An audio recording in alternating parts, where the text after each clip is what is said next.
அதுக்குள்ள போயிட்டு மீனை க்ளீன் பண்ணின்னு வந்துருங்க.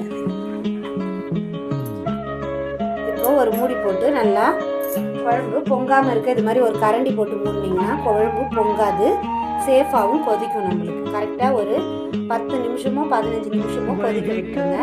க்ளீன் பண்ணி வந்து பாருங்க ஃப்ரெண்ட்ஸ், சூப்பராக குழம்பு கொதிச்சிருக்கு. இப்போ இறக்க ஒரு நிமிஷம், மீன் சேர்க்க ஒரு நிமிஷம் இருக்கும்போது மாங்காய் பிடிச்சவங்க கொஞ்சம் சேர்த்துக்குங்க. ஒரு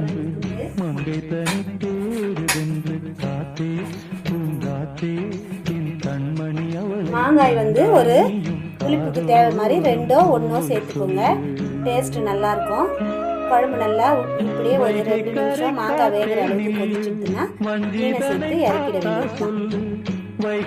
இப்போ மாங்காயோட வெந்துருச்சு. மீன் சேர்த்துக்கலாமா?